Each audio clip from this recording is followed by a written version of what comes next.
हाँ जी विद्यार्थियों, स्वागत है आप सभी का अपने YouTube channel global science academy में। I am Mannu Kumar and in this video we will continue the video just before it. Let's start the video. प्रश्नावली 1.4 एक्सरसाइज 1.4 जी बिल्कुल सही देखा आपने। हम लोग इसमें करने वाले हैं आज क्लास 11th के लिए मैथमेटिक्स, जिसमें प्रश्नावली 1.4। देखिए सबसे पहले मैं थोड़ा सा आपको प्रीवियस क्लास को याद दिला देना चाहूँगा कि हम लोग पढ़ रहे हैं लेसन नंबर 1 सेट्स मतलब समूचे, जिसमें 1.1, 1.2, 1.3 हम लोग ऑलरेडी कंप्लीट कर चुके हैं। और आज इस वीडियो में हम लोगों को करना है प्रश्नावली 1.4। देखिए प्रश्नावली 1.4 में कुछ बेसिक कंसेप्ट है, बहुत कम ही बेसिक कंसेप्ट इसमें है। केवल 2 टॉपिक का मैं जिक्र करूंगा और definitely I can say that कि आप यदि जान लेते हैं केवल 2 टॉपिक्स तो पूरे एक्सरसाइज को बनाने के लिए आप पूरी तरह से रेडी हो जाएंगे 100% कॉन्फिडेंस के साथ और पूरी तरह से आप कॉन्फिडेंट हो जाएंगे पूरे प्रश्नावली को कंप्लीट करने के लिए। तो चलिए स्टार्ट करते हैं और आपको बताते हैं कि आखिरकार वो दोनों टॉपिक्स कौन हैं जिनको जान लेने के बाद आप पूरी प्रश्नावली को बनाने के लिए पूरी तरह से उत्सुक हो जाएंगे और कैपेबल हो जाएंगे। आइए स्टार्ट करते हैं टॉपिक नंबर 1 में। सबसे पहले आपको पढ़ना है यूनियन। क्या पढ़ना है मेरे साथ बोलिए? यूनियन। और उसके बाद से आपको पढ़ना है इंटरसेक्शन। यूनियन का मतलब होगा आपका सम्मिलन और इंटरसेक्शन का मतलब होगा सर्वनिष्ठ। तो पहली बात जान लीजिए यूनियन के विषय में। किसका यूनियन इसमें पढ़ना है आपको? तो सेट्स का। इसीलिए मैंने लिखा है कि यूनियन ऑफ सेट्स मतलब समूचयों का सम्मिलन। तो सबसे पहले इसका एक डिफिनीशन देख लीजिए और डिफिनीशन ही आपको पूरी तरह से देखिए। एक चीज़ और आपको बता देना चाहूँगा मैं, मुझको ऐसा लग रहा है, ऐसा फील हो रहा है कि जितने लोग भी वीडियो को देख रहे हैं डेफिनेटली वो प्रत्येक क्वेश्चन को बना लेंगे, क्योंकि इतना सरल ढंग से मैं आपके सामने बना करके दे ही रहा हूँ। इसके बाद भी यदि कुछ लोगों को मैथमेटिक्स समझ में नहीं आता है तो इसके लिए मैं आपको एक फॉर्मेट दूंगा। उस फॉर्मेट को यदि आप फिल करते हैं तो फिर आप पूरी तरह से बना लेंगे। देखिए यदि आप नहीं बनाते हैं, इसका मुख्य ये नहीं कि मैं कठिन बता रहा हूँ या मेरा बताने का तरीका बहुत हार्ड है, ऐसी कोई बात नहीं है, बहुत इजी है। और मैं आपसे दावे के साथ कह सकता हूँ कि यदि 6 या 7 क्लास का अच्छा विद्यार्थी है ना तो वो पूरी प्रश्नावली को समझ सकता है यदि मैं समझाऊँ तो। अब आप नहीं समझ पा रहे हैं, कहीं ना कहीं कमी है। इस कमी को दूर करने के लिए एक फॉर्मेट मैंने तैयार किया है। सबसे पहले आपको रिस्पॉन्सिबल होना पड़ेगा, आपको कुछ दायित्व लेना पड़ेगा कि हाँ मेरी दायित्व है कि मुझको ये पढ़ना है। इसके लिए अभी आप वीडियो स्टार्ट कर रहे हैं, तुरंत कमेंट बॉक्स में जाइए, वहाँ कमेंट कीजिए कि मैं अब वीडियो देखना स्टार्ट कर दिया हूँ या फिर मैंने इसको बनाना स्टार्ट कर दिया है, और बगल में अपना नाम लिखिए। इससे क्या होगा कि आपका एक जिम्मेवारी बन जाएगा, एक संरचना माइंड में बन जाएगा। देखिए रिस्पॉन्सिबल हुए तो समझिए कि पूरा बना लिए। रिस्पॉन्सिबिलिटी बहुत नेसेसरी है। तो इससे एक तो फ़ायदा आप रिस्पॉन्सिबल हो गए और दूसरी बात कि मुझको भी समझ में आ जाएगा कितने लोग हैं, क्योंकि रोज़ का कमेंट तो मैं पढ़ूंगा, तो इसमें कितने लोग हैं जो नियमित मेरे वीडियो को देख रहे हैं।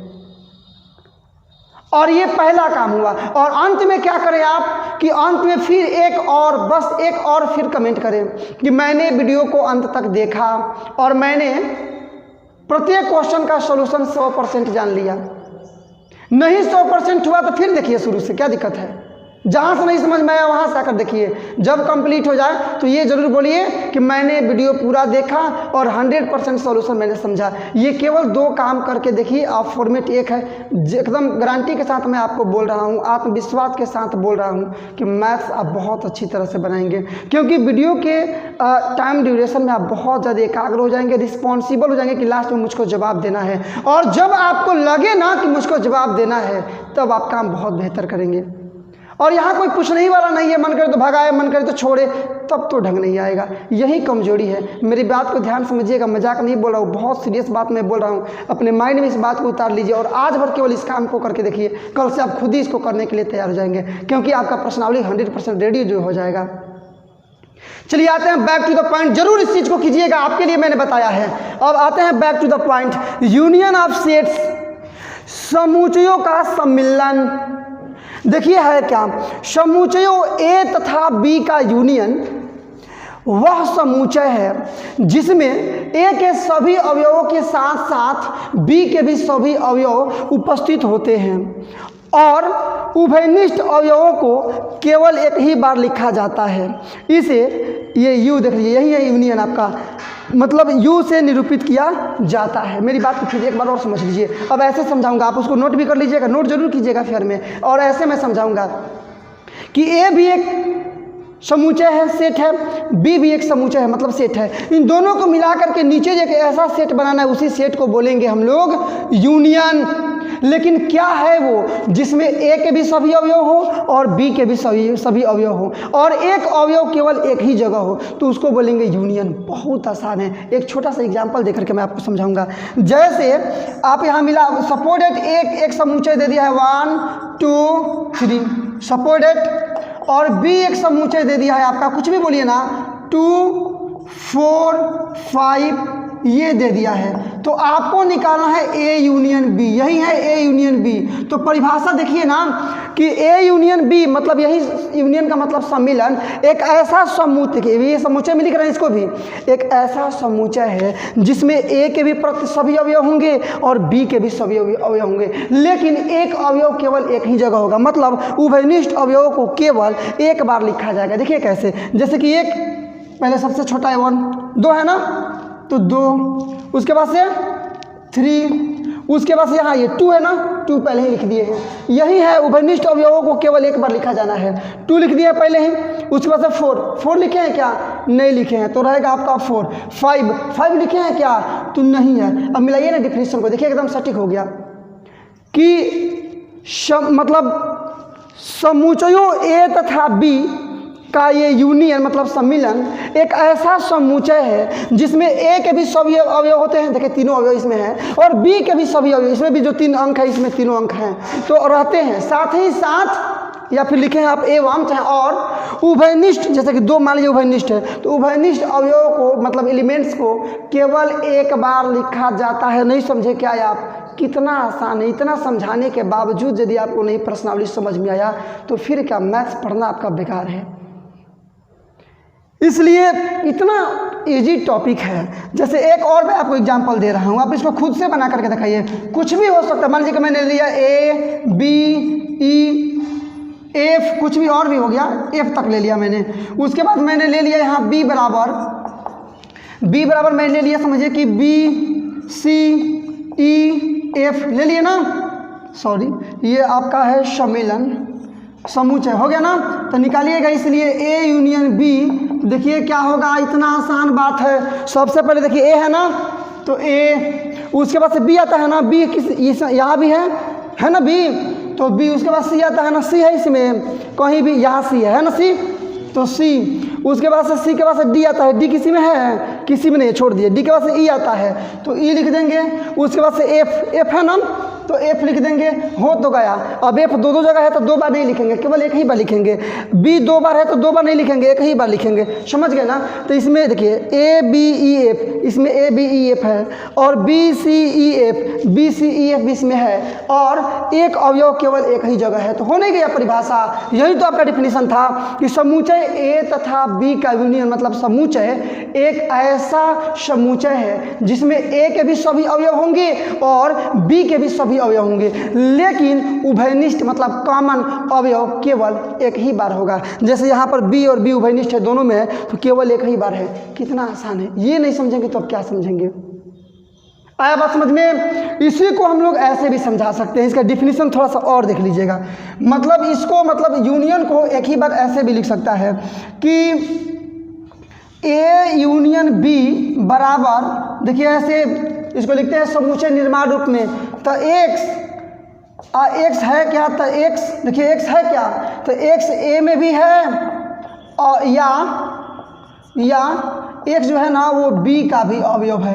बस इस चीज़ को समझ लीजिएगा। मतलब या रहेगा कहीं भी तो आप समझ लीजिए कि या का मतलब ये सम्मिलन है। मतलब जो आप एक्स लिखे हैं, एक्स का मतलब ये जो आपने समुच्चय लिखा है, ये कहाँ से है, तो ये केवल ए के अवयव है ना, ए के अवयव इसमें से, और उसके बाद से बी के अवयव है, बी के भी अवयव है, दोनों अवयव हैं। तो ये हो गया आपका समुच्चय निर्माण रूप में, ये हो गया आपका रोस्टर रूप में। यूनियन आप कंप्लीट कर लिए। अब केवल देखेंगे यहाँ पर सर्वनिष्ठ मतलब इंटरसेक्शन। मिलाते हैं इसका दूसरा टॉपिक और लास्ट ये रहेगा आपका। इसमें पढ़ना आपको सर्वनिष्ठ, मतलब इसको बोलते हैं इंटरसेक्शन। इसको ऐसे बनाएंगे, मतलब यूनियन को पलट देंगे तो इंटरसेक्शन होगा। पढ़िए क्या है पहले डिफिनीशन। समुच्चयों ए और बी का इंटरसेक्शन मतलब सर्वनिष्ठ वह समुच्चय है जिसमें केवल ए और बी के उभयनिष्ठ अवयव लिखे जाते हैं। ये तो और आसान है। केवल उभयनिष्ठ अवयव मतलब जो दोनों में शामिल हो उसको लिखेंगे तो उसको बोलेंगे इंटरसेक्शन। इससे निरूपित, इस संकेत से निरूपित किया जाता है। देखिए कैसे, मान लीजिए कि ए बराबर आपका 1 2 3 हो गया ना, और आपका बी बराबर एंड आपका बी बराबर क्या हो गया, तो 2 4 6 हो गया। तो ए भी समुच्चय हो गया, बी भी समुच्चय हो गया। तो निकालिएगा ए इंटरसेक्शन बी, तो ये समुच्चय क्या होगा, दोनों में का उभयनिष्ठ जो दोनों में शामिल हो। 1 यहाँ है ना, 1 इसमें है, छोड़ दिए। 2 है ना, 2 इसमें है, इसका मतलब 2 पहला हो गया। 3 है, इसमें 3 है, इसका मतलब केवल 2 ही उभयनिष्ठ है। तो यही हो जाएगा आपका यूनियन इंटरसेक्शन। यही तो मैं बोला, डिफिनीशन पढ़िए ना भाई। क्या है कि समुच्चयों ए और बी का ये यूनियन इंटरसेक्शन मतलब सर्वनिष्ठ एक ऐसा समुच्चय है जिसमें केवल ए तथा बी में के उभयनिष्ठ मतलब दोनों में शामिल अवयव को लिखा जाता है। हो तो गया, बस कितना आसान है। उम्मीद है कि आप हमारी बात को समझ पा रहे होंगे। इसमें केवल उसी को लिखेंगे जो उभयनिष्ठ हो, मतलब दोनों में शामिल हो। जैसे एक और देख लीजिए एग्जाम्पल। मान लीजिए कि ए बराबर हो गया आपका A B E F, sorry ये आपका ये बना दिए हम रोस्टर रूप, और बी बराबर हो गया आपका ई एफ जी एच, हो गया ना, मिला लीजिएगा। तो यहाँ निकालेंगे ए यूनियन इंटरसेक्शन बी, तो जो उभयनिष्ठ हो। ए है यहाँ पर, इसमें ए है, छोड़िए नहीं है। बी है तो बी है, नहीं है, छोड़िए। ई है तो ई है, हाँ ई है तो ई पहला रहेगा।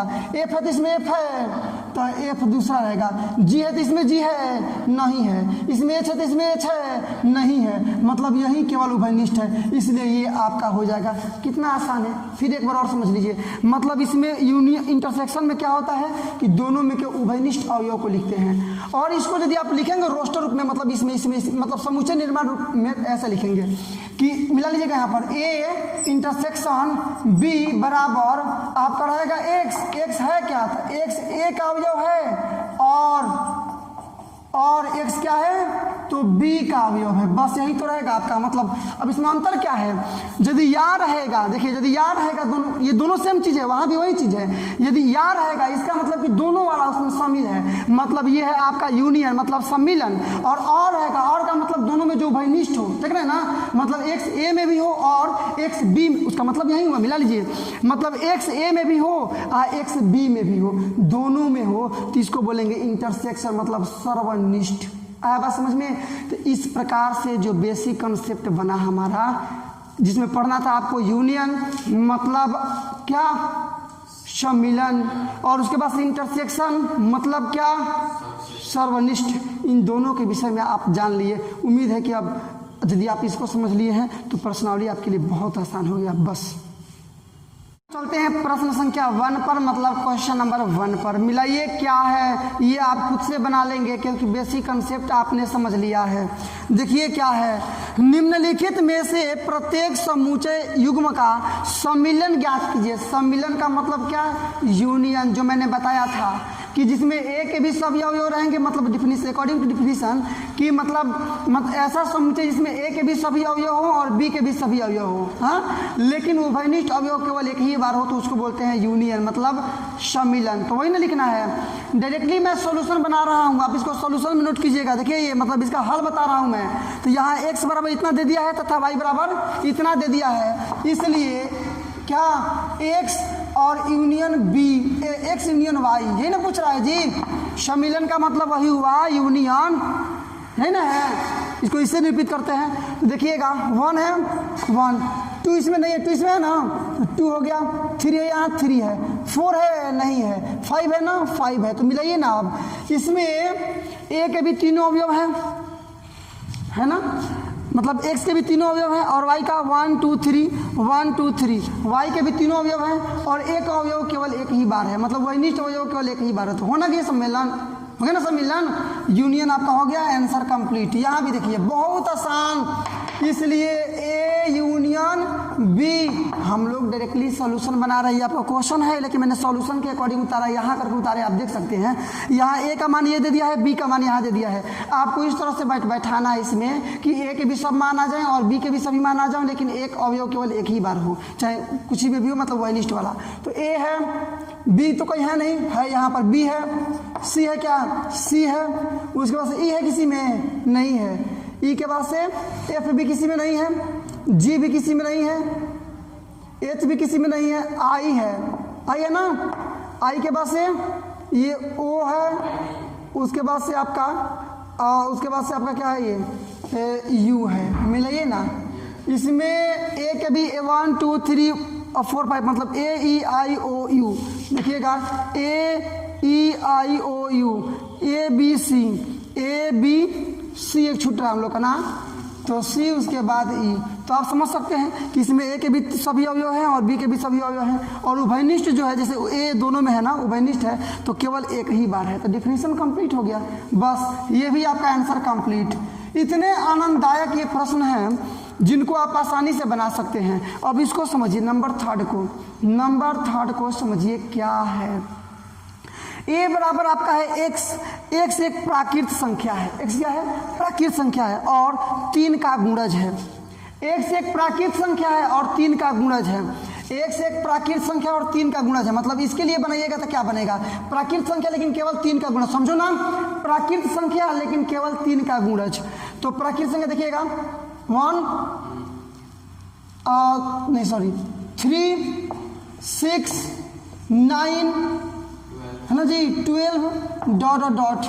ये ए के लिए बन रहा है, मतलब एक प्राकृत संख्या है और 3 का गुणज भी है, तो ये 3 एक में 3 3 दूना 6 3 3 का 9 है ना, और प्राकृत संख्या भी है।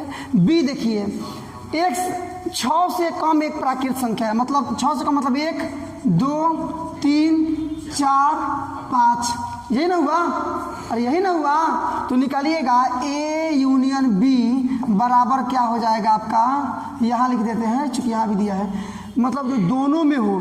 तो देखिएगा ये तो पहले कंफर्म कर दिया 6 से कम, इसलिए केवल 6 से कम ये वाला है ना, मतलब दोनों में हो, ऐसा आपको यहाँ पर लिखना है ना कि ये दोनों में आ जाए, मतलब एक ऐसा यहाँ समूचे लिखना है जिसमें दोनों आ जाए। तो हम लिख देते हैं कि यहाँ पर एक्स है क्या, तो एक्स बराबर 1 है ना जी, 2 है, 3 में तो दोनों है ना, छोड़िए बाद में 3 को लिख देंगे, 4 केवल इसी में है, 4 है, 5 है, या डायरेक्टली 3 का गुणज लिख लीजिए, 3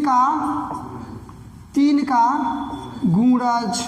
क्या बात आपको समझ में आया, हो तो गया ये। अब 3 इसलिए यहाँ पर नहीं लिखे है ना कि 3 का गुणज जो मैंने स्टेटमेंट लिखा है इसमें 3 6 9 12 15 सब आ जा रहा है, तो यहाँ भी 3 में गुणज में 3 आएगा और इसमें भी 3 लिख देंगे तो दिक्कत नहीं हो जाएगा। तो पहला था कि 6 से कम, तो 1 2 ये 3 4 5 6 से कम हो गया, और दूसरा वाला 3 का गुणज, तो 3 का गुणज यहाँ हो गया। अब 2 जगह 3 लिख देंगे, यहाँ भी 1 2 3 4 5 तक ले, यहाँ भी 3 का गुणज लिख लेंगे, तो 3 2 बार नहीं हो जाएगा, तो 3 तो एक ही बार लिखना है, उभयनिष्ठ एक ही बार लिखना है, आंसर हो गया। एकदम आनंददायक है, बार बार मैं बोल रहा हूँ आपको कि इसमें कोई स्ट्रगल नहीं करना, आपको केवल शांति चित्त होकर के मेरी बात को सुनने का प्रयास कीजिए, आप सब बना लेंगे। यहाँ देखिए एक प्राकृत संख्या है और x का मान 1 से बड़ा है और 6 के बराबर है, चाहे 6 से छोटा है, मतलब a के लिए निकालिएगा तो क्या निकलेगा आपको, a बराबर 1 से बड़ा ना, मतलब 2 3 4 मिला लीजिएगा, 5 और 6 के बराबर तक ले, मतलब 6, ए में यही ना मान आएगा। और इसका आप आकलन करेंगे, इसको देखेंगे तो यही ना इसका मान बन रहा है। अब बी मिलाइएगा, x का मान 6 से बड़ा 10 से कम, मतलब 6 से बड़ा का मतलब क्या, 6 से बड़ा मतलब क्या, तो 6 से बड़ा का मतलब हो जाएगा आपका 7 8 9, 10 तो नहीं है क्योंकि 10 से कम, तो ऐसा एक बनाइए जिसमें ये सब आ जाए। तो यहाँ देखिएगा ये 2 3 4 5 6 यहाँ पर आ गया, 7 8 9 हो नहीं गया, डायरेक्टली 2 से लेकर 9 तक ले लिख दीजिएगा, दोनों इसमें आ जाएगा। मतलब यहाँ ये आपका दे दिया है, इसलिए ए यूनियन बी बराबर लिख देंगे 2 से लेकर 9 तक। अच्छा ऐसे भी लिख सकते हैं कि x बराबर है क्या, तो x का मान देखिए ना, एक इसमें नहीं ना है, मतलब x का जो मान है ना, x का जो मान है वो 1 से बड़ा है, क्योंकि ए 1 इसमें नहीं है, लेकिन 10 से छोटा है क्योंकि 10 भी इसमें नहीं है। और x है क्या, तो ये नेचुरल नंबर है, मतलब अवयव है नेचुरल नंबर का, प्राकृत संख्या का। नहीं समझे आप, नहीं समझे आप, मतलब जो x है ना वो 1 से बड़ा है, 1 यहाँ पर लगा दीजिए, बस कंप्लीट हो गया। फिर समझिए एक बार और इसको मैं समझाऊंगा। पहला इसका स्टेटमेंट बोल रहा है कि x का मान 1 से बड़ा है लेकिन 6 के बराबर है, तो 1 से बड़ा मतलब 2 आएगा, 6 तक ले। ये 6 से बड़ा 10 से छोटा, तो 6 से बड़ा 10 से छोटा में यही ना आएगा। तो इस आपको यूनियन लिखना है, मतलब एक ऐसा लिखना है जिसमें दोनों आ जाए, लेकिन उभयनिष्ठ केवल एक बार हो अकॉर्डिंग टू डिफिनीशन। तो इसमें 1 से बड़ा है या 10 से छोटा है, तो वहीं तो x का मान कर दिए 1 से बड़ा 10 से छोटा, लेकिन है क्या, तो x है क्या, तो नेचुरल नंबर है, मतलब प्राकृतिक संख्या बन गया। आइए अब बनाते हैं नंबर इसका 5 और लास्ट। यहाँ थोड़ा आपको बेसिक माइंड का यूज करना होगा। जैसे a का वैल्यू दे दिया है 1 2 3, आप देख पा रहे होंगे। b का वैल्यू है 5।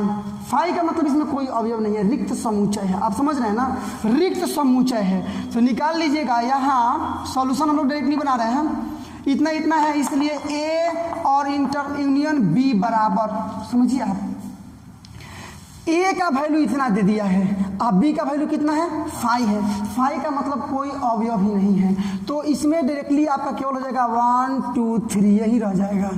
क्यों, तो देख लीजिए, ऐसा समझ लीजिए। मान लीजिए कि a बराबर है आपका 1 2 3 है ना, और b बराबर आपका कुछ भी नहीं है, 0 है। 0 भी नहीं लिख सकते क्योंकि 0 भी तो एक अवयव हो जाएगा, मैंने कुछ भी है नहीं, 5 है। तो जब कुछ भी नहीं है तो इसको छोड़ दीजिए, डायरेक्टली इसके काम में कंप्लीट कीजिए, केवल a का वैल्यू लिख दीजिए। तो a में देखिएगा तो a का वैल्यू पूरा है, अब b का वैल्यू है कुछ भी नहीं, तो कुछ भी नहीं लीजिएगा तो इसमें तो कुछ भी नहीं जोड़ सकते हैं ना कहीं भी, हो गया बस। और इसके लिए एक फॉर्मूला भी इसीलिए बना दिया है, कहीं कहीं इसका हम लोग यूज करेंगे कि यदि मान लीजिए कि a बराबर कुछ दिया है, मैंने पहला आपका यूनियन दे दिया है, मतलब समुच्चय a है, या फिर a बराबर दे दिया है स्मॉल है, चलिए कोई दिक्कत नहीं, दे दिया है। अब b बराबर है आपका 5, b बराबर आपका 5, मतलब कोई नहीं है। तो a यूनियन b निकालिएगा तो ये डायरेक्ट होता है, केवल इसमें कुछ नहीं है, मतलब केवल a होगा। केवल a का मतलब क्या, यही नहीं का मान है, मतलब a वाला जो वैल्यू हो जाएगा वही हो जाएगा, इस चीज़ को आप समझ लीजिएगा। तो a वाला जो वैल्यू है वही हो गया, ये आपका आंसर रहा। फिलहाल आपको इसको लिखने की आवश्यकता नहीं है। तो क्वेश्चन नंबर 1 हम लोग कंप्लीट किए, इसको भी लिखने की आपको आवश्यकता नहीं है। क्वेश्चन नंबर 1 हम लोग कंप्लीट किए, बहुत आनंद आया। क्वेश्चन नंबर 2 अब स्टार्ट करेंगे। क्वेश्चन नंबर इसका 2, क्या बोला मैंने, क्वेश्चन नंबर 2, समझिए क्या है क्वेश्चन नंबर 2। मान लीजिए कि a बराबर a b c है, समुच्चय है, रोस्टर रूप में दिया है, और b is equal to a b c है, मतलब केवल इसमें a b है, इसमें a b c है b में। तो कह रहा है कि क्या a सबसेट b है, ये हम लोग पिछले वीडियो में पढ़े हैं 1.2 में, यही हम लोग को पढ़ना, 1.3 में हम लोग को यही पढ़ना था, 1.3 में हम लोग यही पढ़े हैं। यदि a का प्रत्येक अवयव b में उपस्थित हो तब इसको बोलते हैं कि ये सबसेट है, मतलब उपसमुच्चय है। तो पहले तो ये ज्ञात कीजिए, उसके बाद ये ज्ञात कीजिए। तो पहले इसको देखिए ना, a में देखिएगा तो a भी है ना, अब क्या a b में है, तो b में b भी है ना, मतलब a में जो a तथा b दोनों है, ये दोनों b में है। इसका मतलब कि जो a है वो b का उपसमुच्चय है, हम लोग पढ़े हैं 1.3। तो है तो लिख देंगे कि चूँकि सॉल्यूशन हम लोग बना रहे हैं, अब लिखेंगे चूँकि एक के अवयव कौन कौन है जी, a, b, तो ऐसे लिखिए डायरेक्टली कि समुच्चय a का प्रत्येक अवयव b में है, इसलिए a सबसेट b, डायरेक्टली लिखिए। चूँकि समुच्चय a का प्रत्येक अवयव b में भी है ना, तो b में भी है, इसलिए पहला आंसर आपका हो जाएगा क्या कि a सबसेट b होगा। आंसर इसका हाँ दिया होगा, मिला लीजिएगा, वही मैंने तो इसमें लिखा कि होगा, इसका मतलब आंसर होगा हाँ, समझ रहे हैं ना। अब चलिए पुनः तथा, अब निकाल लीजिए ये वाला, मतलब a union b। a union b का मतलब क्या, जो a का भी अवयव उसमें होना चाहिए, b का भी अवयव होना चाहिए, और उभयनिष्ठ को केवल एक बार लिखना होगा, यही ना। तो पहले देखिए a है, ए लिख दीजिए, बी है बी लिख दीजिए, ए तो पहले ही है, बी पहले लिख दिए है, केवल बचा सी, दोनों मिला हो गया ना। आपका ये हो गया आपका आंसर। क्या समझे आप? मतलब पहला होगा हाँ मतलब सबसेट है, और दूसरा होगा ये वाला आपका आंसर। नंबर क्वेश्चन आप 3 देखिए, यदि ए और बी दो ऐसे उपसमुच्चय हैं कि ए सबसेट बी है, मतलब ए का सब अवयव बी में है, तो ए यूनियन बी क्या होगा? जैसे मान लीजिए कि ए ये हो गया आपका 1 2 हो गया ना, बी बराबर क्या हो गया 1 2 3 4, समझ रहे हैं कि नहीं समझ रहे हैं? तो ए का प्रत्येक अवयव बी में है ना, मतलब 1 और 2 है तो 1 2 बी में है, तभी तो ये सबसेट है, मतलब ये वाला है। तो इसका मान निकालिएगा ए यूनियन बी, मतलब इसका ए यूनियन बी निकालिएगा तो क्या होगा 1 2 होगा ना, या 1 लिख दिए छोड़ दीजिए, 2 लिख दिए छोड़ दीजिए, मतलब 3 रहेगा आप 4 रहेगा। नहीं समझे क्या है आप? मतलब ए के भी अवयव सब होना चाहिए और बी का भी सब अवयव होना चाहिए। तो देखिएगा ये सब ये बी का ही ना मान है। क्या समझे आप? ये जान लीजिएगा कि जब ए उप समुच्चय होगा बी का, मतलब ये होगा सबसेट होगा, मतलब ए का सभी अवयव बी में होगा, तो ए यूनियन बी ही रह जाएगा, क्योंकि सब अवयव तो पहले ही से है। वही चीज़ यहाँ हम लोग लिखेंगे। ये हालांकि मैंने समझाने के लिए लिखा है, आप समझ गए। लिखिए यहाँ पर सॉल्यूशन में कि चूंकि ए सबसेट बी है ना जी, ए सबसेट बी है, इसलिए ए यूनियन बी बराबर केवल बी आंसर हुआ। आप एग्जाम्पल यहाँ समझ सकते हैं कि ए का प्रत्येक अवयव बी में है, तो ए यूनियन बी निकाले हैं तो खाली बी का ही माना गया है, क्योंकि सब मिला के लिखेंगे तो बी के बराबर ही आ जाएगा। वही काम यहाँ है ऐसे, इसलिए बी के बराबर आंसर हो गया आपका। कितना आनंददायक क्वेश्चन है। अब चलिए बनाते हैं इसका क्वेश्चन नंबर 4। आइए देखते हैं क्वेश्चन नंबर इसका 4 मिलाइए क्या है। ए का वैल्यू इतना दे दिया है, बी का वैल्यू इतना है, सी का वैल्यू इतना है और डी का वैल्यू इतना है। तो आप क्या नहीं निकाल सकते हैं? ए यूनियन बी नहीं निकाल पाएंगे, ए यूनियन सी नहीं निकाल पाएंगे, आसानी से निकाल लेंगे। जो जिसमें ए का भी अवयव होना चाहिए, बी का भी होना चाहिए और उभयनिष्ठ केवल एक बार होना चाहिए, यही ना। अभी केवल हम लोग यूनियन ही पढ़ रहे हैं, इंटरसेक्शन अभी हम लोग का क्वेश्चन नहीं आया है, केवल यूनियन। तो यूनियन से संबंधित एक और क्वेश्चन आया सामने। चलिए सॉल्यूशन बनाते हैं। ए यूनियन बी निकालना है ना, तो निकालिएगा। यहाँ ए और बी का मान पहले लिख लीजिए। ए बराबर क्या है आपका, बोलिए तो ए बराबर 1 2 3 4 हुआ ना। तथा एक चीज़ और है, बी भी चाहिए हमको, तो बी बराबर क्या दिया है, तो 3 4 5 6 है ना। तो इसलिए निकाल लीजिए डायरेक्टली क्या, तो इसलिए निकाल लेंगे ए यूनियन बी। यही नहीं निकालना है जो मतलब जिसमें ए के भी सब अवयव हो, बी के भी सब अवयव हो, लेकिन उभयनिष्ठ केवल एक बार हो।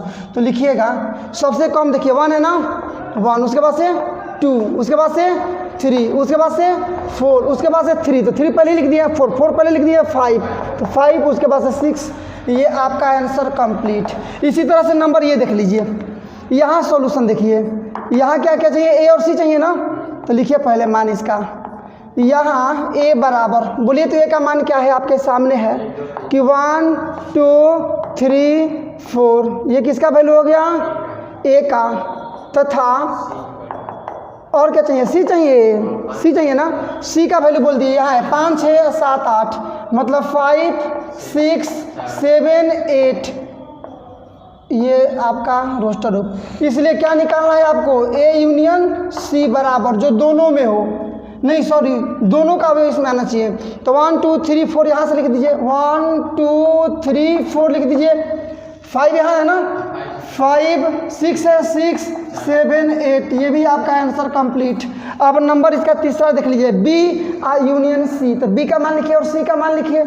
तो सबसे पहले आप लिखेंगे मान बी का कि यहाँ बी बराबर, बोलिए तो बी बराबर क्या है, 3 4 5 6, 3 4 5 6, तथा और क्या चाहिए, सी चाहिए ना। सी का मान लिखिए क्या क्या क्या है, यही ना 5 से 8 तक, मतलब 5 6 7 8। तो निकाल लीजिए जो आपको निकालना है, क्या निकालना है। इसलिए बी यूनियन सी बराबर, देखिएगा बी में 1 से 6 तक और सी में 5 से 8 तक। इसका मतलब ये 3 पहले, 4 5 6 मिला लीजिएगा आगे तक, 6 5, तो 5 तो पहले लिख दिए हैं, 6 भी पहले लिख चुके हैं, 7 और 8 क्लोज कर दीजिए। आपका आंसर कंप्लीट, क्वेश्चन नंबर इसका 3 हो गया। अब देखिए अगला।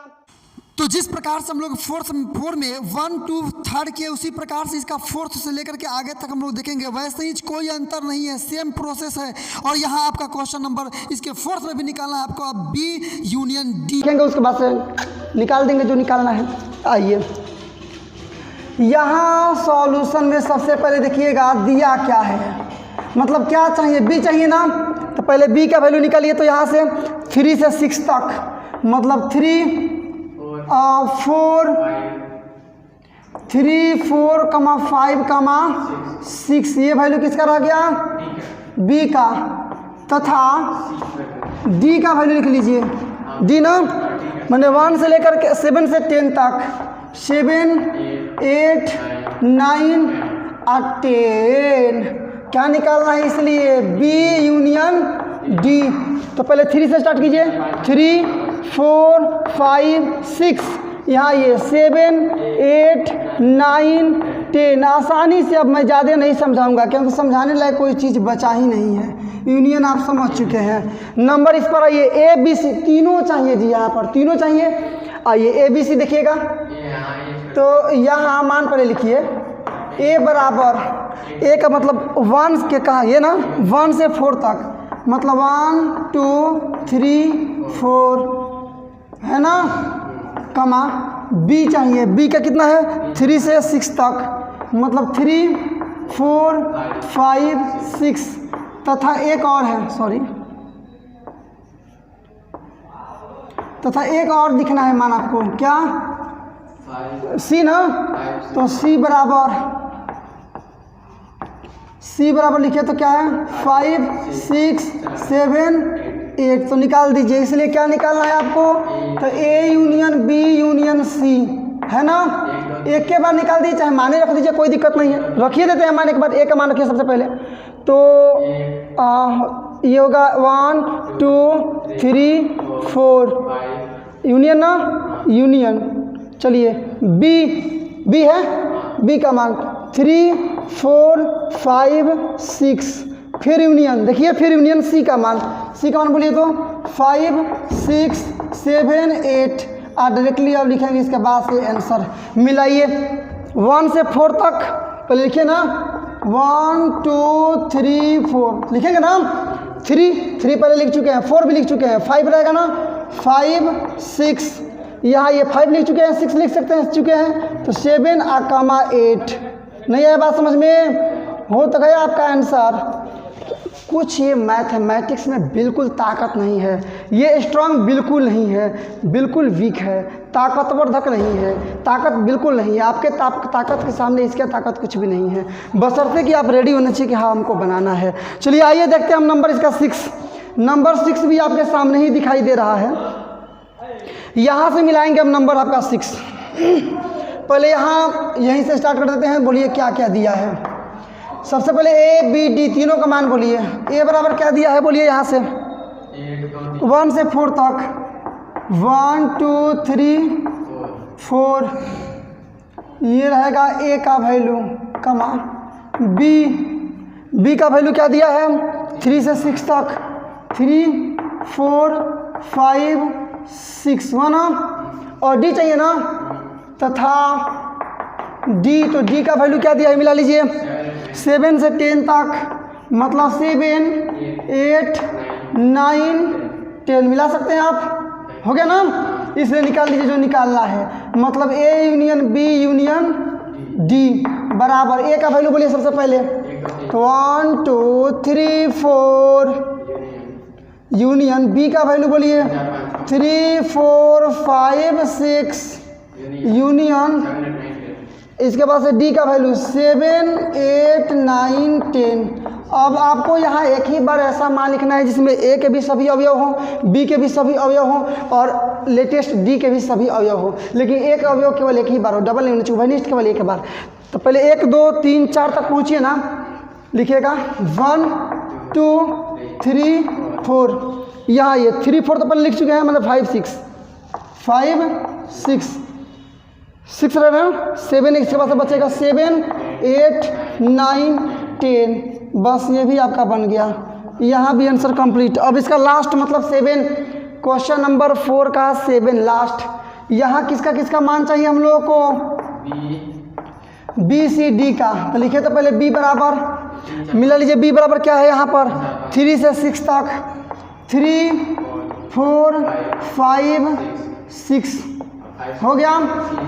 उसके बाद सी का वैल्यू देखिए 5 से 8 तक, मतलब 5 6 7 8 हो गया ना। एंड लास्ट आपका क्या बच गया, तो डी चाहिए। डी का मान बोलिए क्या है, 7 से 10 तक, 7 8 9 10, इसलिए जो निकालना है उसको निकाल लीजिए आप। इसलिए क्या निकालना है, B union C union D बराबर, सबका मान बोलते जाइए लाइन से आप। पहले मान बोलेंगे आप बी का 3 4 5 6 और इसको कर दीजिए क्लोज यूनियन सी का मान 5 6 7 8 क्लोज यूनियन डी का मान यहाँ पर 7 से 10 तक, 7 8 9 10 और कर दीजिए क्लोज।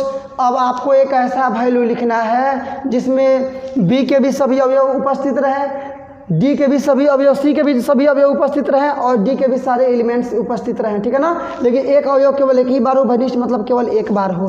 तो बराबर डायरेक्ट देखिए ना, 3 से 6 तक चलिए। सबसे पहले 3 4 5 6, 5 तो 5 पहले लिख चुके हैं, 7 पहले 6 पहले लिख चुके हैं, 7 रहेगा और 8 रहेगा, वहाँ 7 8 पहले लिख चुके हैं, 9 10, 9 का मान 10। इसी के साथ क्वेश्चन नंबर आपका कितना, ये 4 हुआ कंप्लीट। अब बनाएंगे 5। चलिए तो अब हम लोग को करना है इसका क्वेश्चन नंबर 5। क्या देखिए आपने क्वेश्चन नंबर 5, 4 तो आपने किया ना कंप्लीट, अब 5 की बात करते हैं। देखिए क्वेश्चन नंबर 1 से लेकर के 4 तक आपको जानना था यूनियन के विषय में। किसके विषय में, यूनियन मतलब बोलते तो उसको क्या, सम्मिलन, जिसमें दोनों हो और उभयनिष्ठ केवल एक बार हो। और अब क्वेश्चन नंबर 5 से आपको स्टार्ट करना है इंटरसेक्शन के विषय में, मतलब सर्वनिष्ठ।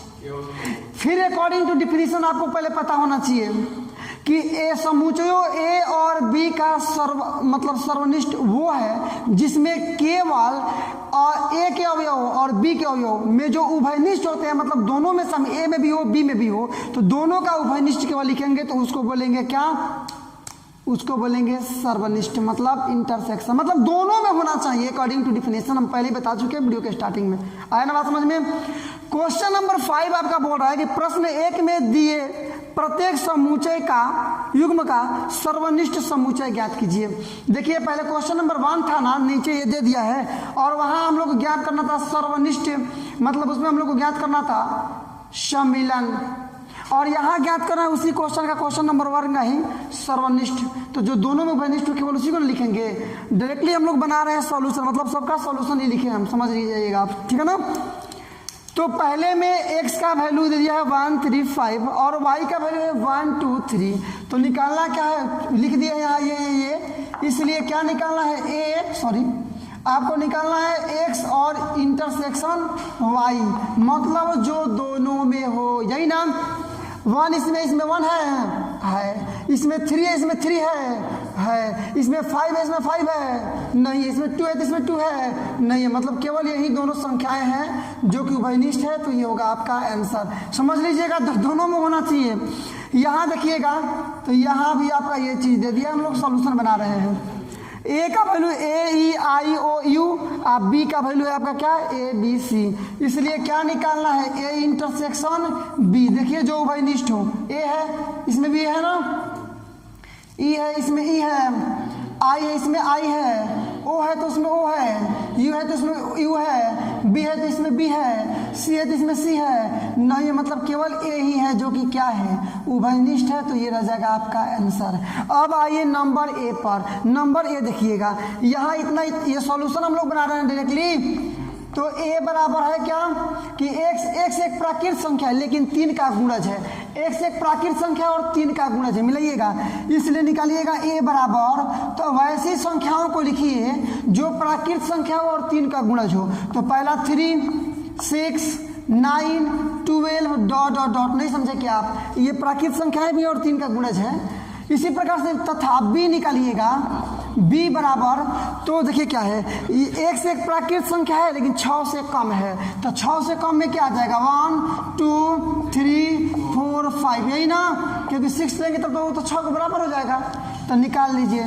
इसलिए क्या निकालना है, ए इंटरसेक्शन बी। मिलाइए कौन है जो दोनों में है, तो केवल 3 है, मिलाइए ना, केवल 3 है कि दोनों में है, नहीं समझ रहे आप, तो केवल इसमें 3 हो जाएगा आपका आंसर। ये भी आंसर आपका कंप्लीट।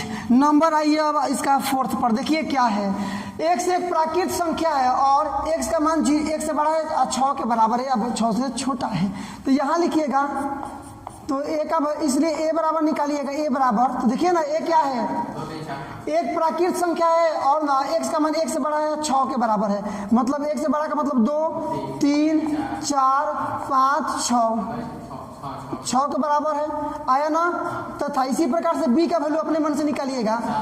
बोल रहा है कि एक प्राकृत संख्या है लेकिन x का मान 6 से बड़ा है 10 से छोटा, 6 से बड़ा का मतलब 7 8 9, 10 से छोटा मतलब 90 तक रह जाएगा, हो गया। इसलिए निकाल लीजिए क्या, ए इंटरसेक्शन बी, जो दोनों में उपस्थित हो, मतलब उभयनिष्ठ हो।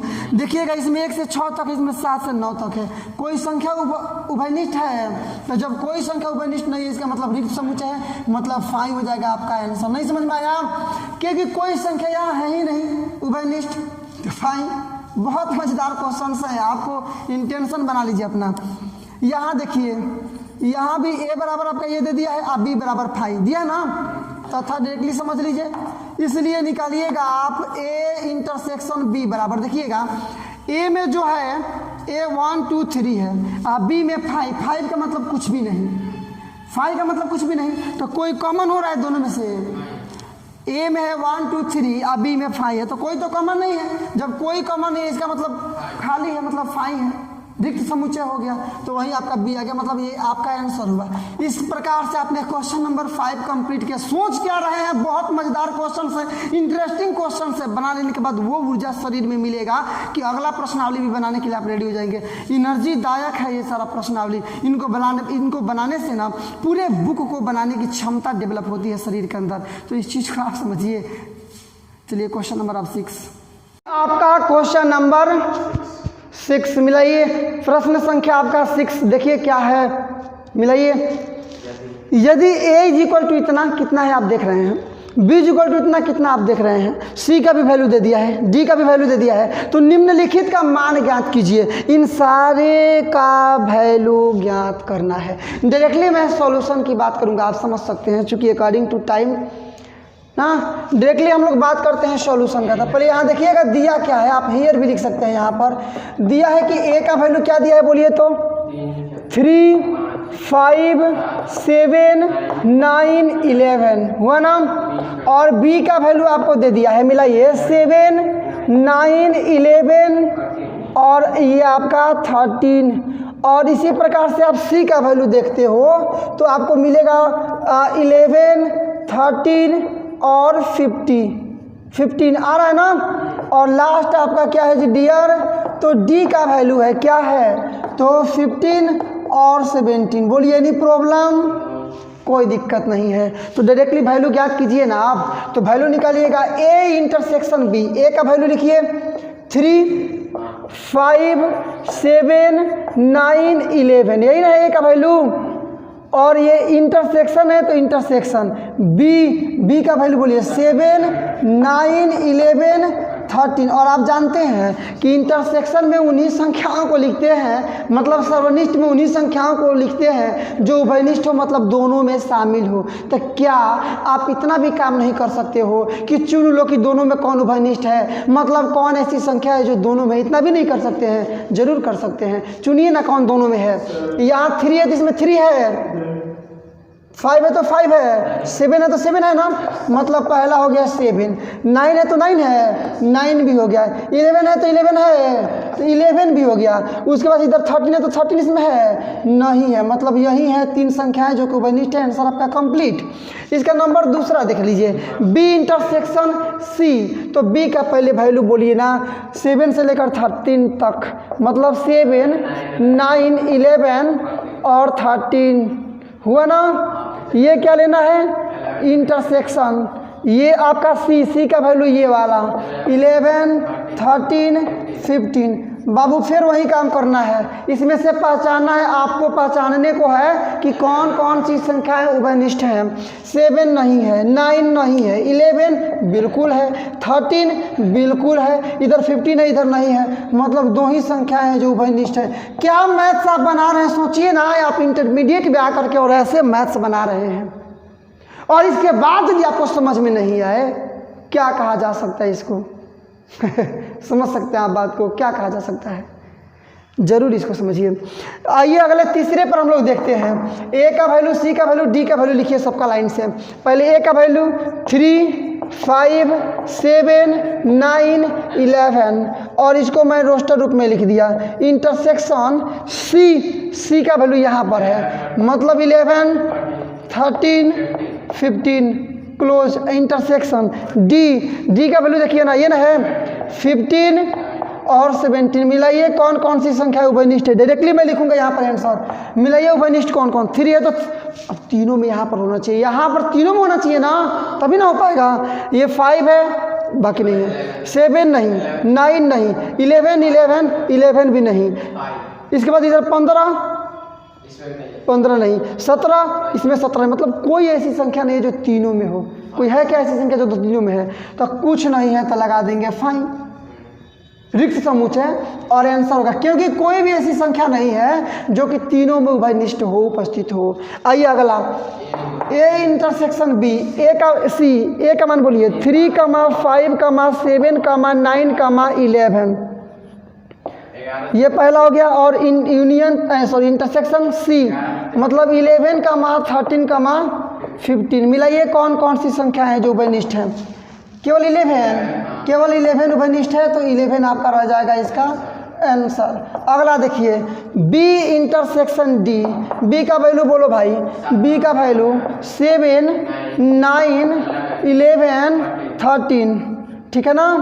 और इंटरसेक्शन डी का वैल्यू बोलिए 15, 17। देखिए ना, कोई संख्या उभयनिष्ठ है यहाँ पर? कोई ऐसी संख्या नहीं है जो कि दोनों में उपस्थित हो। मैंने क्या बोला कि कोई ऐसी संख्या नहीं है जो दोनों में उपस्थित हो, मतलब यहाँ कोई भी नंबर कॉमन नहीं है। तो फिर रिक्त समुच्चय मतलब बराबर सीधे रिक्त समुच्चय, आंसर हो गया आपका। चलिए इसका अब 6 इसी प्रकार से जिस प्रकार से आपने 1 से लेकर 5 तक किया, ठीक है ना, अब उसी प्रकार से आप लेकर करेंगे 6 से कहाँ तक, तो 10 तक। आइए देखते हैं क्या है यहाँ पर। यहाँ पर आपका है 6 से ना, A intersection B union C. तो लिखिए ना सबका मान। पहले ए का वैल्यू बोलिएगा तो 3, 5, 7, 9, 11। नहीं है बात समझ में। और इंटरसेक्शन यहाँ बी का वैल्यू बोल दीजिए 7 से 13 तक।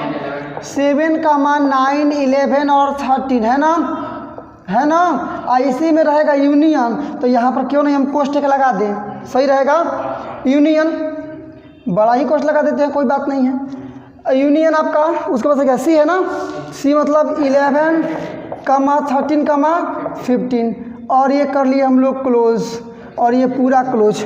अब एक चीज़ तो आप जानते हैं, ये तो छोड़ दीजिए 3, 5, 7, 9, 11 है ना। डायरेक्टली इंटरसेक्शन, ये यूनियन का मतलब ना कि दोनों में जो यूनियन क्या मतलब, पहले वाला जो क्वेश्चन नंबर 1 बनाए थे, मतलब दोनों के अवयव आना चाहिए, लेकिन एक अवयव केवल एक बार आना चाहिए। तो लिखिएगा ये 7, 9, 11, ये क्या 13, इधर 11 तो 11 लिख दिए हैं, 13 तो 13 लिख दिए, कल 15 बचा ना, हो गया। अब मिलाइए ना जब दोनों में उभयनिष्ठ हो। अब तो इंटरसेक्शन निकाल लेंगे ना, जो दोनों में उभयनिष्ठ हो। 3 है तो 3 नहीं है, 5 है 5 नहीं है, 7 है 7 है, 9 है 9 है, 11 है 11 है। मतलब 7, 9, 11 कितना मज़ेदार इंटरेस्टिंग ढंग से आपका ये भी कंप्लीट। आइए आगे दिखाते हैं आपको। क्या ए इंटरसेक्शन डी। ए का वैल्यू बोलिए 3 से 11 तक। 3, 5, 7, 9, 11। ये आपका इंटरसेक्शन डी का वैल्यू बोलिए डी 15, 17। 15, 17। अब तो केवल यहाँ इंटरसेक्शन है ना जो दोनों में है। देखिएगा है क्या, कोई ऐसी संख्या है जो दोनों में कॉमन है? कोई नहीं है, तो 5 मतलब रिक्त समुच्चय, आंसर आपका कंप्लीट। आगे देख लीजिए अब यहाँ देखिएगा तो ए का वैल्यू आपको क्या दे दिया है? ए का वैल्यू बोलिए ऊपर से, अब देख देख बोलिएगा 3, 5, 7, 9, 11 क्लोज कर लीजिए। इंटरसेक्शन ये कोष्ट ले लेते हैं, चूंकि ये वाला कोष्ट बी का वैल्यू बोलिए 7, 9, 11, 13 रहेगा ना। और यूनियन है तो यूनियन डी वैल्यू बोलिए 15, 17 क्लोज कर लीजिए। इधर से पूरा क्लोज, सॉरी ये क्लोज। चलिए बराबर आप मिला सकते हैं, यहाँ पर देख लीजिए। पहले तो इसको छोड़ दीजिए, 3, 5, 7, 9, 11 है ना। और इंटरसेक्शन तो इंटरसेक्शन इन दोनों, अब तो यूनियन निकालना आप जानते हैं, दोनों संख्या उसमें होनी चाहिए, एक संख्या केवल एक बार होनी चाहिए। तो 7, 9, 11, 13, 15 और 17 क्लोज कर दीजिए। मिलाइए कौन कौन उभयनिष्ठ है, मिला सकते हैं आप। 3 है, 3 तो 3 नहीं है, 5 नहीं है, 7, 9, 11 मतलब 7, 9, 11 नहीं हो गया। आंसर आपका कंप्लीट आ रहा है जी। अब हम लोग करेंगे इसका 9 देखिए आपके सामने क्या है। ये है आपका A intersection B union intersection A union C. सबका वैल्यू बोलिए साथ ही साथ। पहले ये आपका कोस्ट स्टार्ट ए का वैल्यू बोलिए, ऊपर आपका दिखाई दे रहा है क्या 3, 5, 7, 9, 11 है ना। ये पहला वैल्यू आपका होगा, मिला लीजिएगा। उसके बाद से इंटरसेक्शन तो इंटरसेक्शन बी का वैल्यू बोलिए तो 7, 9, 11, 13 हो गया ना। तो ये भी आपका क्लोज कर लिए, हो गया ना। अब ये वाला इंटरसेक्शन मतलब ये वाला इंटरसेक्शन बी का वैल्यू बोलेंगे क्या है आपका, तो वही चीज़ 7, 9, 11 और 13 है ना। ये आपका बी का वैल्यू हो गया 13। और उसके बाद यूनियन है, यूनियन सी का वैल्यू बोलेंगे, ऊपर आपका दिखाई दे रहा है 11, 13 और 15 हो गया ना। क्लोज कर लीजिए बराबर। ये इंटरसेक्शन है ना, इंटरसेक्शन का मतलब जो दोनों में कॉमन हो, जो दोनों में उभयनिष्ठ हो। तो देखिएगा 7 उभयनिष्ठ है, 9 उभयनिष्ठ है, 11 उभयनिष्ठ है, और कोई है नहीं है। तो ये पहला हो गया आपका, ये इंटरसेक्शन तो इंटरसेक्शन। अब देखिए ये यूनियन का मतलब कि सबको लिख देंगे, जो कॉमन होगा उसको एक बार लिखेंगे। 7 से लेकर के 13 तक पहले लिखिए, 7, 9, 11, 13 11 लिख चुके हैं, 13 लिख चुके हैं, 15 बचा ना, तो 15 हो गया बराबर। इंटरसेक्शन मतलब जो दोनों में हो, 7, 9, 11, 7, 9, 11 दोनों में है, तो 7, 9 और 11 आंसर आपका कंप्लीट। इसका 10 आप देख सकते हैं। देखिए क्या है 10 इसका, पहले ए का वैल्यू बोलिए। ए मतलब ऊपर से देख सकते हैं 3 है, ये वाला है आपका, मतलब 3, 5, 7, 9, 11 ये आपका ए का वैल्यू रहा। रोस्टर फॉर्म में कीजिए। यूनियन है ना, यूनियन डी का वैल्यू भी आप देख सकते हैं 15, 17 केवल, मतलब 15, 17 इसको क्लोज कर लीजिए। अब ये इंटरसेक्शन आ गया, तो इंटरसेक्शन अब फिर से स्टार्ट कीजिए। बी का वैल्यू आप देख सकते हैं 7 से 13 तक, मतलब 7, 9, 11, 13 चलेगा ना। क्लोज कर दीजिए। अब क्या इसके पास है, ये फिर देखिए यूनियन है ना, तो यूनियन सी का वैल्यू बोलिए। सी मतलब 11, 13 और 15, बस यही ना है, बस क्लोज कीजिए। ये यहाँ इसका आंसर मैं निकाल रहा हूँ, आप मिला लीजिएगा चूँकि स्पेस को देखते हुए। ये वाला पहले यूनियन का मतलब जो कॉमन है उसको एक बार, और बाकी के सारा, मतलब इसका भी मान लीजिए। तो 3 से लेकर के 11 तक पहले लिखिए ना, 3, 5, 7, 9, 11 फिर 15 तो 15 और कमा में 17 तो 17 इसको क्लोज कर लीजिए। और इंटरसेक्शन तो इंटरसेक्शन, और उसके बाद से इसमें यूनियन मतलब सब रहेगा इसमें से भी। 7, 9, 11, 13 लिखिए। 7, 9, 11, 13 लिखिए। 11 हो चुका है, 13 हो चुका है, केवल बचा 15, इसको क्लोज कर लीजिए बराबर। अब ये इंटरसेक्शन है। इंटरसेक्शन का मतलब ना कि जो कॉमन हो संख्याएं हो, जो दोनों में एलिमेंट्स हो, जैसे कि 3 इसमें नहीं है, 7, 5 नहीं है, 7 है तो 7 दोनों में है, 9 दोनों में है, 11 दोनों में है, 15 दोनों में है। और कोई है जो दोनों में है तो ये मिला लीजिएगा आप, मतलब आपका आंसर बन गया 7, 9, 11, 15 होगा ना। आंसर आपका कंप्लीट। क्वेश्चन नंबर 6 का ये था कितना, तो 6 का नंबर 10। तो इतना हम लोग कंप्लीट किए। देखिए इस प्रश्नावली को मैं 2 पार्ट में रख रहा हूँ, चूँकि वीडियो ज़्यादा लॉन्ग हो जाएगा, आपको भी फ्यूरियस फील होगा और एनर्जी चूँकि लगता है ना पढ़ाने में, इसलिए मैं इसको 2 पार्ट में रख रहा हूँ। पहले पार्ट में 1 to 6 और दूसरे पार्ट में करेंगे 7 to 12। तो देखिए फिर हम लोग मुद्दे की बात करते हैं। यदि वीडियो अपने अंत तक देखा तो अभी तुरंत अपने नाम के साथ कमेंट बॉक्स में कमेंट कीजिए कि सर मैंने वीडियो टोटल देखा शुरू से अंत तक ले और मैंने 100% कंसेप्ट क्लियर कर लिया है 1 से 6 तक कि मैं प्रत्येक प्रश्नों का हल बना सकता हूँ। यदि आपने देखा है तो अपनी रिस्पॉन्सिबिलिटी को पहचानिए, आपको ये काम करना ही करना है। तुरंत कमेंट कीजिए ताकि मैं भी पता चले, मुझको भी पता चले कि कितने लोग हैं जो कि वाकई में इससे लाभान्वित हो रहे हैं, देखने के बाद कुछ सीख रहे हैं। और कोई यदि समस्या है तो फिर मैं इसमें थोड़ा और डेवलप करने का प्रयास करूंगा ना। तो आपका जो रिस्पॉन्स है वही मुझको, मेरे लिए एनर्जी है और वही मुझको सूचित करेगा कि मेरा जो प्रयास है वो किधर जा रहा है। ये ठीक है कि और ज़्यादा डीपली पढ़ाना पड़ेगा। बस मिलते हैं अगले पार्ट में, इसका पार्ट नंबर 2 1.4 का।